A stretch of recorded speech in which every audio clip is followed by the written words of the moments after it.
آئیے آج وقت میں ایک لمبا سفر کرتے ہیں، ایک ایسی پکار کی کہانی سنتے ہیں جو 4000 سال پہلے دی گئی تھی، لیکن جس کی گونج آج بھی لاکھوں دلوں کو مکہ کی طرف کھینچ لاتی ہے۔ سوچنے کی بات ہے نا؟ ایک آواز جو اس وقت ایک غیر آباد وادی سے اٹھی اور آج تک زمین کے ہر کونے سے انسان اس پر لبیک کہتے ہوئے چلے آ رہے ہیں۔ آخر اس کے پیچھے کیا راز ہے؟ چلیے اس عظیم سفر کے پیچھے کی حقیقت کو سمجھتے ہیں۔ اس کہانی کو ٹھیک سے سمجھنے کے لیے پہلے اس منظر پر نظر ڈالتے ہیں جسے ہر سال پوری دنیا دیکھتی ہے، انسانیت کا سب سے بڑا اور سب سے پرامن مجمع۔ ذرا تصور کیجئے، ایک ایسی جگہ جہاں نہ گورے کالے کا فرق ہے، نہ زبان کی دیوار، بادشاہ ہو یا فقیر، امیر ہو یا غریب، سب ایک ہی سادہ سے لباس میں ایک ہی مقصد کے لیے ایک ساتھ کھڑے ہیں۔ یہاں انسان کے بنائے ہوئے سارے درجے، ساری اونچ نیچ، سب کچھ مٹی میں مل جاتا ہے اور انسانیت اپنی اصلی شکل میں نظر آتی ہے۔ لیکن سوال پھر وہی ہے کہ آخر یہ سلسلہ، یہ اجتماع شروع کیسے ہوا؟ تو اس کی بنیاد ایک شخص کے ایمان اور ان کے امتحانوں کے سفر میں چھپی ہے۔ نام ہے حضرت ابراہیم علیہ السلام۔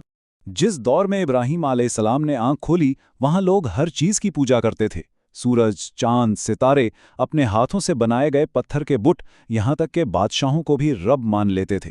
لیکن ابراہیم علیہ السلام نے اپنی عقل استعمال کی۔ انہوں نے سوچا، جو چیز خود ڈوب جاتی ہے یا کسی قانون کی پابند ہے، وہ رب کیسے ہو سکتی ہے؟ تو ان کا دل اس یقین پر ٹھہر گیا کہ ان کا رب صرف ایک اللہ ہے، وہی جو کھلاتا ہے، پلاتا ہے، شفا دیتا ہے، اور وہی جو زندگی اور موت کا اصلی مالک ہے۔ اس یقین کے بعد وہ چپ نہیں بیٹھے، انہوں نے اپنی قوم کے جھوٹے معبودوں کے خلاف اعلان حق کر دیا۔ پھر انہوں نے ان کے تمام بتوں کو توڑ ڈالا۔ اس جرم کی سزا انہیں دہکتی ہوئی آگ میں پھینک دیا گیا۔ مگر جس کا رب اللہ ہو، اسے آگ کیا جلا سکتی ہے؟ اللہ نے اس آگ کو ان کے لیے ٹھنڈک اور سلامتی بنا دیا۔ لیکن یہ تو امتحانوں کی صرف ابتدا تھی، صرف شروعات۔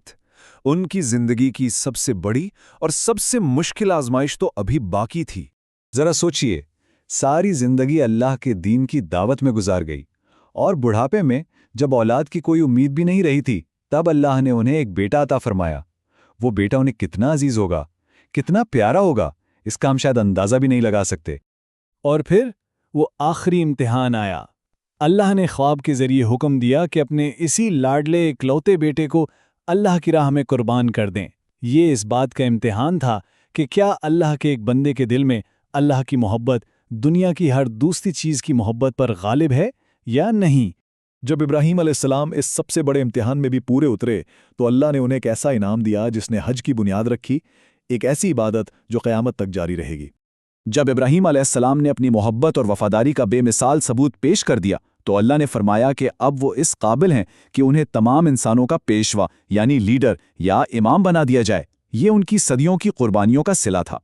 اسی امامت کے منصب پر فائز ہونے کے بعد اللہ کے حکم سے ابراہیم علیہ السلام نے اپنے بیٹے اسماعیل علیہ السلام کے ساتھ کعبہ کی دیواریں اٹھائیں، اور پھر ایک پہاڑ پر کھڑے ہو کر وہ تاریخی صدا بلند کی، اے اللہ کے بندو، اپنے رب کے گھر کی طرف آؤ، حج کے لیے آؤ۔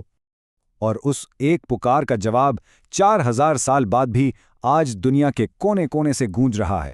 ہر حاجی اسی پکار کے جواب میں کہتا ہے، لبیک اللہم لبیک، میں حاضر ہوں میرے اللہ، میں حاضر ہوں۔ ایسا لگتا ہے جیسے وقت کا فاصلہ ہی مٹ گیا ہو۔ ادھر ابراہیم علیہ السلام پکار رہے ہیں اور ادھر حاجی جواب دے رہا ہے۔ تو اب جو سب سے دلچسپ بات ہے وہ یہ ہے کہ حج کے جتنے بھی ارکان ہیں وہ صرف رسمیں نہیں ہیں، بلکہ ہر عمل ابراہیم علیہ السلام اور ان کے خاندان کی عظمت بھری یادوں کو تازہ کرتا ہے۔ دیکھیں، احرام کا وہ سادہ سا لباس ابراہیم علیہ السلام کی سادگی اور انسانی برابری کی یاد دلاتا ہے۔ کعبہ کا طواف اسی گھر کے گرد گھومنا ہے جسے انہوں نے اپنے ہاتھوں سے اللہ کے لیے بنایا تھا۔ صفا اور مروہ کے درمیان سعی کرنا بی بی ہاجرہ کی اس بے قرار دوڑ کی نقل ہے جو انہوں نے اپنے پیاسے بیٹے کے لیے پانی کی تلاش میں لگائی تھی۔ شیطان کو کنکریاں مارنا اسی جگہ پر ہے جہاں اس نے ابراہیم علیہ السلام کو اللہ کے حکم سے روکنے کی کوشش کی تھی۔ اور آخر میں قربانی، یہ اسی عظیم ترین قربانی کی یادگار ہے جو ابراہیم علیہ السلام پیش کرنے کے لیے تیار ہو گئے تھے۔ تو حج صرف ایک تاریخی سفر ہی نہیں، یہ ایک روحانی سفر بھی ہے، ایک ایسا سفر جو انسان کو ایک بالکل نئی زندگی کی طرف لے جاتا ہے۔ حج کے بعد انسان کی حالت اس صفر جیسی ہو جاتی ہے۔ حدیث کے مطابق جس نے صحیح طریقے سے حج ادا کر لیا وہ گناہوں سے ایسا پاک صاف ہو جاتا ہے جیسے آج ہی اپنی ماں کے پیٹ سے پیدا ہوا ہو، اس کے سارے پچھلے گناہ مٹا دیے جاتے ہیں۔ یہ ایک نیو بگننگ، ایک نئی شروعات کا موقع ہے۔ تو آخر میں ہم واپس اسی سوال پر آتے ہیں، ابراہیم علیہ السلام کی پکار کو ہمیشہ کی زندگی کیوں ملی؟ شاید اس لیے کہ یہ صرف لفظوں کی پکار نہیں تھی، یہ ایک ایسی زندگی کا نچوڑ تھی جو پوری کی پوری اللہ کے لیے وقف تھی۔ یہ اس اخلاص اور یقین کی طاقت تھی جو وقت اور جگہ کی حدوں سے آزاد ہے، اور شاید اسی لیے آج بھی دلوں کو اسی طرح متاثر کرتی ہے۔